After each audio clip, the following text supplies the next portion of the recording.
안녕하세요. 안녕하세요. 네, 한국부모교육센터 이동순 소장입니다. 오늘은 애정 표현이나 부모가 아이에게 주는 4가지 지금까지 강의했었던 것 기억나실 겁니다. 따뜻하게 안아주는 거, 감정적으로 안아주는 공감, 그리고 아이를 칭찬하고 지지하는 거, 아이하고 재밌게 노는 거. 그러나 이것이 결핍되었었을 때 아이와 부모의 관계는 말 그대로 생지옥이 됩니다.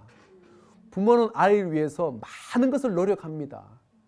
애를 써요. 그리고 실제 부모가 많이 힘듭니다. 그런데 그 부모한테 물어봤어요. 아이를 어떻게 대하십니까? 주로 잔소리하고, 주로 먹이고, 쫓아다니면서 치우고, 시키고 합니다. 그렇게 하는 엄마도 불행하지만은 그런 엄마 밑에 사는 아이도 불행합니다. 그래서 그런 관계, 진정한 애정 표현이 제외된 관계에서 아이들을 대했을 때 어떻게 아이들이 불행해지는지 다루는 시간입니다. 자, 우리가 충분히 사랑을 준 관계를 안정애착이라 그럽니다. 반대로 충분한 사랑을 주지 못할 때의 관계를 불안정애착이라 그러죠. 안정애착의 여러 가지 모습에 대해서 알아보도록 하겠습니다. 자, 첫 번째, 아이를 편안하게 안아주는 엄마들은 아이의 연령에 맞게끔 애정 표현을 한다 그랬습니다. 여기에서 핵심이 있죠. 사람마다 생각하는 애정 표현이 다 틀리다는 거예요. 어떤 엄마는 계속 아이를 먹이는 거, 과도하게 집중해서 먹이는 걸 가지고 애정 표현이라고 생각할 수 있고, 어떤 엄마는 이 청결하지 않는 자체에 너무 목숨을 걸면서 계속 치우고 조금만 아이가 묻어도 그걸 옷을 갈아입혀야 되고 막 이게 청소에 너무 목매이고, 어떤 부모들은 뭡니까? 과도하게 음식 중에서도 유기농, 이게 아니면 안 된다고 생각하죠. 거기에 돈부터 시간부터 너무 많은 것을 쓰죠. 그러나 중요한 것은 그게 아니라는 거예요. 차라리 불량식품을 먹더라도 제일 중요한 것은 부모와의 관계에 관한 것이 훨씬 더 중요하니까 애정 표현은 스킨십, 공감, 칭찬, 놀이, 이겁니다. 그 중에서도 칭찬과 격려를 충분히 아낌없이 보낸다. 그리고 어떤 문제가 생겼었을 때 아무리 완벽한 엄마도 문제가 생길 수 있죠. 아이와 관계에서 트러블이 생길 수 있습니다. 아이와의 문제일 수도 있고, 남편과의 문제일 수도 있고, 부모님과의 문제이든 옆집 아줌마의 문제이든 생겼을 때 그런 것에 대해서 자기 반성이 이루어져요. 왜 이런 일이 생길까? 나는 어떻게 고쳐야 될까? 그래서 자기 반성이 하면서 자기 내면과 충분히 살펴본 사람들은 문제를 빨리빨리 해치우기 때문에 그날 문제가 그 다음 날로 자꾸 반복해서 며칠씩 가는 일이 없습니다. 그러나 제일 중요한 것은 자기 문제와 아이 문제를 명확하게 구분하는 거죠. 남편과 싸운 것은 남편과의 문제고, 옆집 사람은 옆집 문제고, 그거는 그걸, 이건 이거지.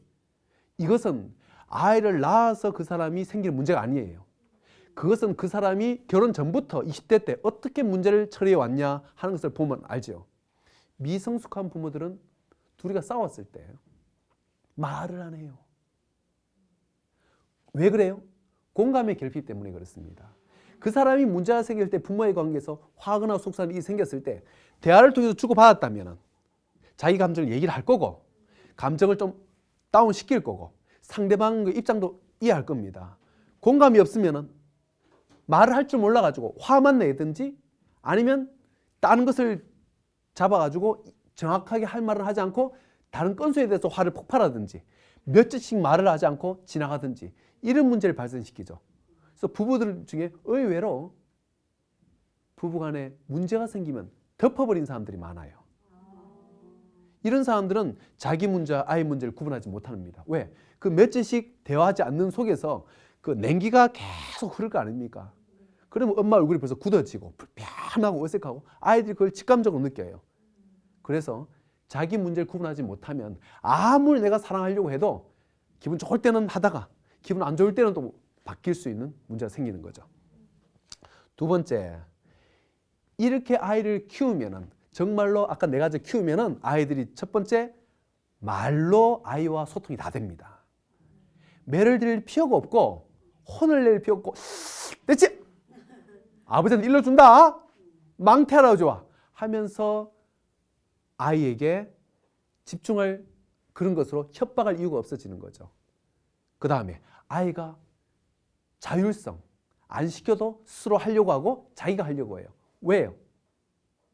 탐험을 허용하고 충분히 아이가 한 것을 칭찬해 주었잖아요. 그것이 아이가 스스로 하게 만드는 거예요. 그 다음에 도움이 필요하면 이를 잘 표현한다. 엄마 나 힘들어. 나 이것 좀 도와줬으면 좋겠어. 왜요? 공감의 교류가 만들어내는 거죠. 그 다음에 긍정적 사건, 경험, 기억이 많다. 아빠 그때 이렇게 잘해줬겠지, 저렇게 잘해줬겠지 라고 그때 좋았어 라고 얘기를 합니다. 왜요? 논 경험이 많기 때문에 그래요. 칭찬받은 경험, 놀았던 경험, 힘들 때 내 편이 되었던 경험, 그 경험들이 아이로 하여금 좋은 경험이 많게 해주고, 마지막으로 부정적인 정서를 잘 이해함.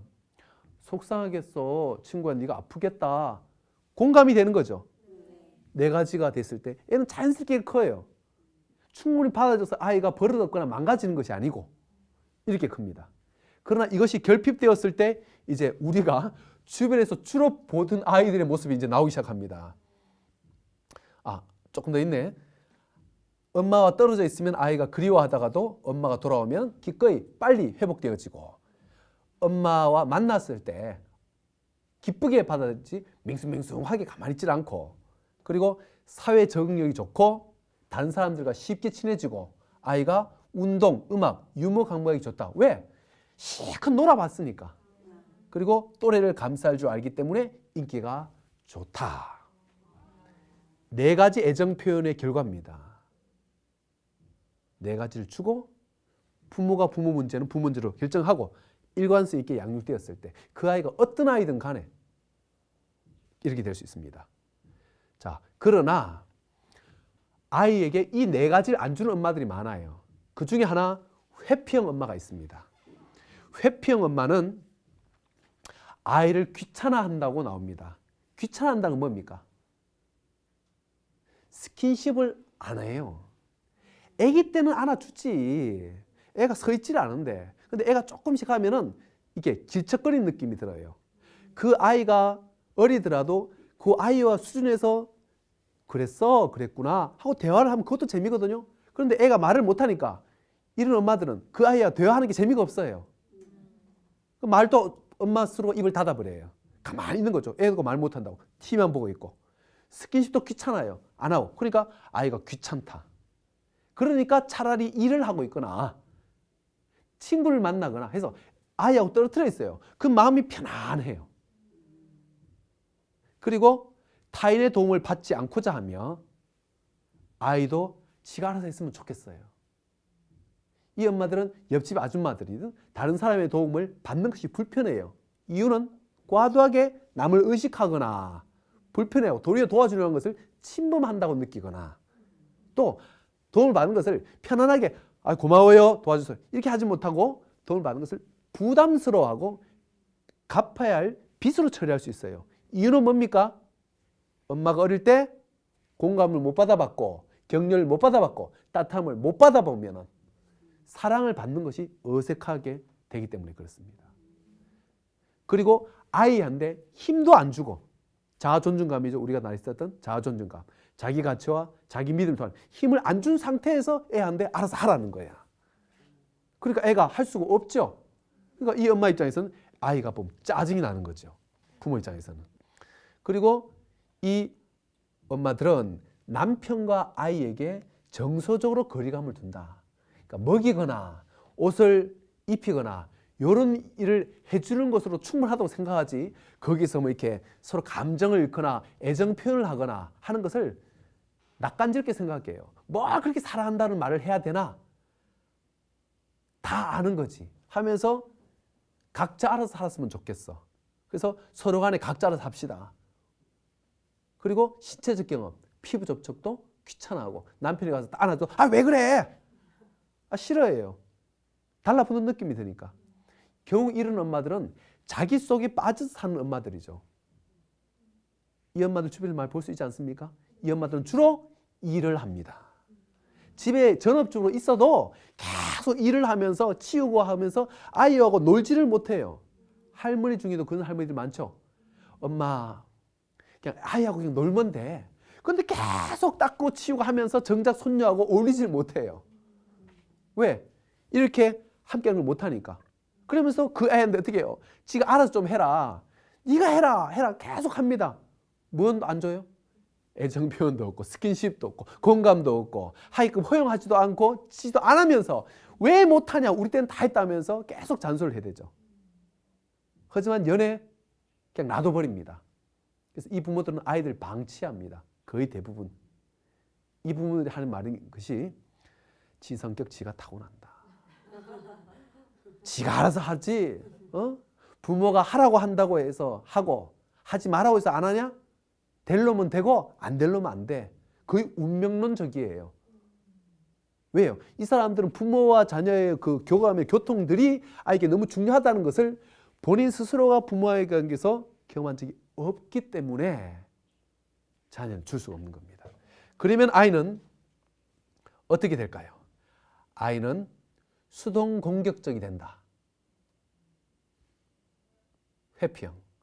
수동 공격성이란 뭐냐면 직접 엄마의 관계에서 말을 잘 안 해요. 뒤에 가서 이제 중얼중얼 거리는 거죠. 왜요? 직접 경험한 적이 없으니까. 속으로는 이따라 앞에서 그냥 내야 하는 거죠. 그 다음에 자기 탐색 욕구가 약하여 뭘 하려고 탐험을 안 해봤잖아요. 제지당했거나 혹시 내가 하고 왔더라도 엄마가 거기서 반응이 없었어. 그러니까 애가 재미가 없으니까 안 해버리는 거죠. 안 하다가 아이가 나이가 많아졌어요. 초등학생일 수도 있고 중학생일 수도 있어요. 뭘 하려고 안 해요. 안 하니까 학습이 일어나질 않아요. 의욕이 없으니까. 그 다음에 높은 성취와 평가를 부담스러워한다.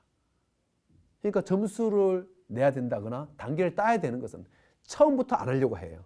왜? 지적받는 것을 싫어하는 거죠. 이유는 부모님이 아이가 좀 못했을 때도 격려하고 잘한 걸 잘했다 한 것이 없이 그런 건 허용 안 해주고 한 번에 완벽하기를 원하고 못하면은 막 혼을 내거나 잔소리를 했을 때 아이들이 내가 실수해도 괜찮다가 아니고 실수하면 야단 맞는다 박혀 있으면 아예 안 하는 것이 좋거든요. 아무것도 안 해버리는 거죠. 그러면 부모는 저 아이를 보고 뭐예요? 뭘 하려고 하지 않는다고 얘기를 해요. 누가 막았습니까? 엄마가 막았는데 엄마는 자기가 막은 것은 또 안 보이는 거죠. 그리고 사람 대신 사물에 의지합니다. 게임, TV. 왜 그럴까요? 장난감. 아이는 부모의 관계에서 감정적 교류든지 스킨십이든지 놀이든지 격려든지 사람과의 관계에서 해본 적이 없기 때문에 이것을 익숙하지 않던가. 그런데 대신 장난감 이런 것들은 재밌고 즐겁거든요. 이게 어릴 때 이제 혼자 노는 것에 이제 익숙해져 버리면 이제는 세월이 흘러서 애가 어린이가 돼도 중고등학생이 돼도 사물에 집착하고 물건에 집착하고 옛날 우리 부모들이 자식들한테 먹을 걸 많이 줬어요. 결혼하고 나서 어떤 남자가 삼시세끼를 깨끗하게 안 차려주면 막 화를 내요. 차려줄 때도 숟가락질 놓고 불러야지 안 놓고 부르면 화를 내요. 젓가락 숟가락 놓고 안 부르면. 그 부인이 막 미치겠어요. 왜 이렇게 음식에 매달리나. 함께 안 먹으면 사람이 막 화를 내. 너무 심하다. 왜 그럴까요? 그의 경험 속에는 음식이 사랑이에요.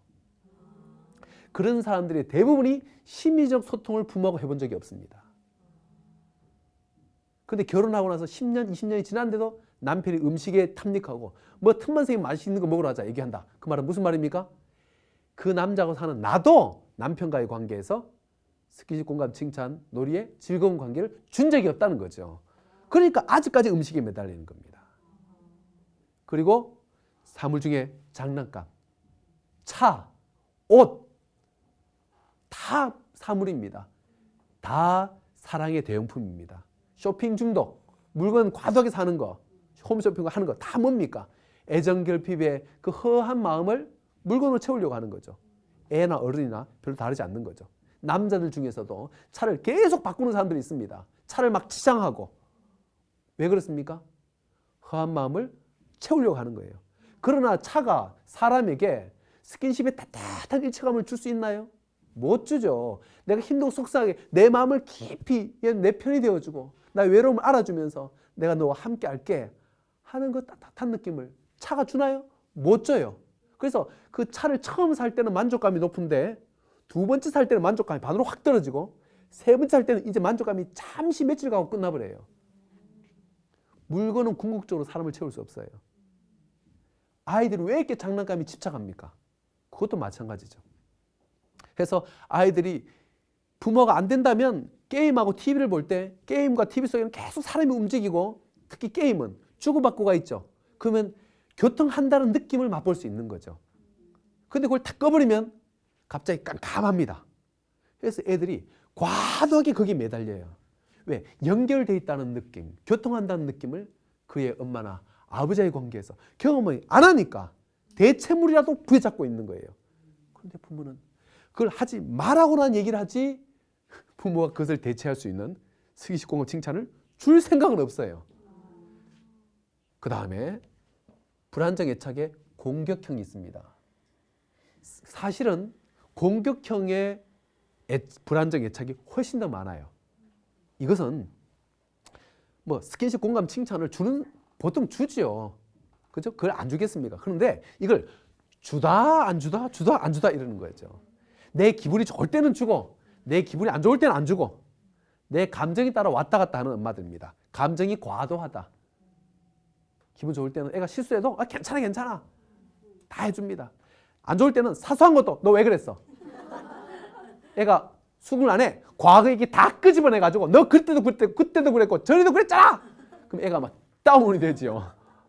이런 식으로 감정이 특히 본인이 이제 뭐 한 달에 그죠 마술을 그릴 때 그때 왔다 갔다 하든가 남편 봉급날이 왔다 갔다 하든가 시어머니나 친정엄마 전화 오면 왔다 갔다 하든가 어떤 이유에 있었건 간에 감정이 건드려질 때 아이들에게 대하는 태도가 흔들려 버리는 거죠. 그게 아이 입장에서는 엄마가 갑자기 이유를 할 수 없는 거죠. 갑자기 엄마가 악마가 됐다가 천사가 됐다 그럽니다. 그래서 일관되지 않는 그런 감정 상태를 보일 때 이런 엄마들은 자기 문제와 애 문제를 구분하지 못하고 조절 안 되니까 화가 날 때는 어떻게 해요? 과도하게 애를 막 공격해버린 거죠. 하지 마 했잖아. 몇 번 했잖아. 그래서 소리 지르죠. 큰 소리로 얘기하죠. 잔소리 심해지죠. 때로는 몇 가지 되죠.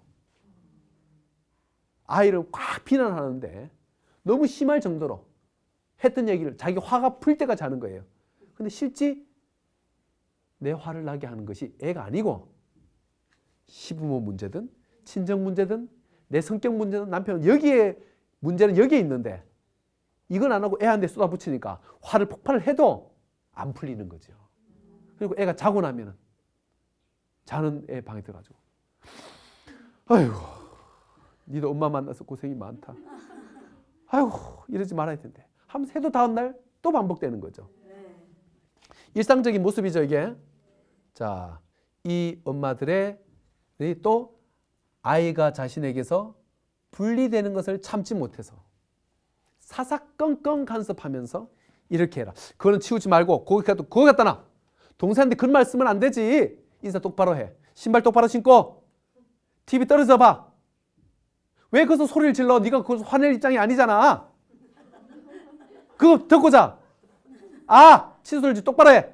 하면서 계속 간섭하면서 뭔가 아이가 내 뜻대로 움직일 때 이 사람들은 안정감을 느끼고 아이가 내 뜻을 알고 다르게 느낀다고 하면 이 엄마들은 불안이 싹 올라오면서 괜히 내가 애를 잘 못 키운 것 같고 애가 날 무시하는 것 같고 이런 불안이니까 계속 아이를 간섭합니다. 하면 로봇으로 조정하는 거죠. 그 다음에 아이가 탐색적인 행동 아까 뭐라 그랬어요? 우리가 저번 시간에 아이들은 계속 어질러야 되거든. 이것도 하고 저것도 좀 위험한 데 올라가고 놀이터는 넘어져서 깨져도 괜찮아. 그런데 그런 걸 못 견뎌요. 하지마. 위험해. 떼치 내내. 올라가지 마 있잖아. 그 만지지 마. 계속 잔소리하면서 아이가 한 것을 그래 네가 하고 싶다면 해봐 하고 허용 못합니다. 격려 못하죠. 그리고 엄마의 기분에 따라서 엄마 기분이 나쁘면은 애가 뭐 엄마 이거 봐 그래도 혼자 놀아 하면서 무반응. 언제 터질지 모르는 그 엄마에게 맞추려고 하다 보니까 아이들이 눈치를 보게 되고 또 어떻게 됩니까? 눈치를 보게 되고 아이도 자기 화를 공감을 못 받아봤기 때문에 화가 쌓이면서 애 속에 분노가 쌓입니다. 그러니까 애가 혼란스러워해. 눈치를 보니까. 그러니까 마음속에 만성 불안이 커서 겉으로는 아이가 과도하게 수능적인 아이가 됩니다. 한마디로 착한 아이가 되는 거죠. 그러다가 애가 좀 이제 크면은 조금 엄마를 이제 만만하게 보는 시기가 와요. 그것이 너무 빠른 애들은 유치원에 올 수도 있는 거고 초등학교에 올 수도 있어요. 그러면 이제 애가 엄마처럼 똑같이 하기 시작해요. 그 착하던 아이가 엄마한테 대들기도 하고 버릇이 없고 품행장애가 일어나요. 도덕적이지 않고 화를 벌컥벌컥 내고 남을 막 쏘기도 하고. 어디서 배운 거예요? 어릴 때 엄마가 하던 행동을 고스란히 할 때 엄마는 애 보고 깜짝 놀라요. 애가 바뀌었다고, 변했다고. 그런데 그때 착하던 아이가 학교를 들어가니까 달라졌다고. 이거 선생님 문제거나 친구를 잘못 만났거나 뭔가 애가 핏줄을 못 써인다고 지 아버지를 닮아간다고. 엄마는 생각하지만 사실은 엄마는 자기가 그렇게 왔다 갔다 하면서 아이를 키운다는 것을 자기 눈에 자기가 안 보여요. 그래서 아이가 이런 엄마의 관계에서 눈치 보던 그 습관이 이제는 유대감 상실로 인해서 부정적, 삐딱하게 얘기하고 걱정하고 안 될 걸 실패했어. 니는 그러다가 될 수 없어 하고 동생과의 관계든 형과의 관계 부정적인 걸 남발하고 폭력 전사, 욕을 막 쓰게 되는 거죠. 그래서 요즘 초등학교, 중학교 애들이 욕을 우리 때보다 훨씬 더 많이 써요. 이유가 뭡니까? 저것 때문에 그래요. 화가 쌓여 있었을 때 화가 쌓여 있는 것을 남을 씹고 남을 욕하면서 아이들이 감정을 풀려고 하는 거죠. 엄마한테 못하니까 만만한 친구한테 폭발하는 거예요. 욕을 많이 하는 애, 감정에 불안이, 화가 쌓인 아이들입니다.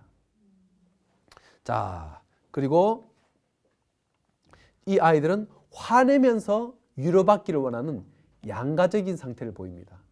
이게 어른들도 많아요. 왜 화내면서 집에 아주 힘들다고 막 하는 거야. 아, 나 얼마나 힘든지 알아? 엄마 나한테 뭘 해줬어? 친구가 내리고 나 정말 죽고 싶어. 에이씨, 먹기 싫어. 막 이렇게 얘기를 하면 부모 입장에서 그런 걸 보면은 한 대 쳐버리고 싶잖아. 안 그래요? 힘들면 엄마 이래서 내가 너무 힘들어, 속상하고 너무 괴로웠어, 화도 많이 났었어 하면 부모가 애가 힘들구나 하고 위로해줄 마음이 생긴데 툭 해가지고 막 화를 내면 위로해주고 싶겠어요? 그런데 애의 감정은 이렇다는 거예요. 지가 화를 내면서 위로받기를 원해요. 그게 누구 모습이야? 엄마 모습이잖아. 엄마가 자기가 화날 때 애들한테 막 소리 지르잖아. 그것도 지금 빨리 치워. 싸우지 마 했잖아. 빨리 가. 앉아. 그러면서 어떻게 해요? 남편이 들어왔었을 때도 있잖아요. 막 애를 잡는 거야. 막 설거지도 꽝탕꽝탕 하면서. 그러면서 엄마 속으로 뭐예요? 이 정도면 내가 힘든 걸 알겠지. 이 정도면 말을 붙여야 되는데 왜 저 인간은 이 분위기를 못 하나? 아이고 발자야 하면서 막 해요. 근데 남편은 몰라. 그 나중에 확 짜증이 나는 거죠. 뭐예요? 부인들은 말을 하지 않으면서 공격적으로 표현하면서 남편이 말 걸어주길 원하는 그 행동이 아이로 하여금 저렇게 하게 만든다고. 그런데 애는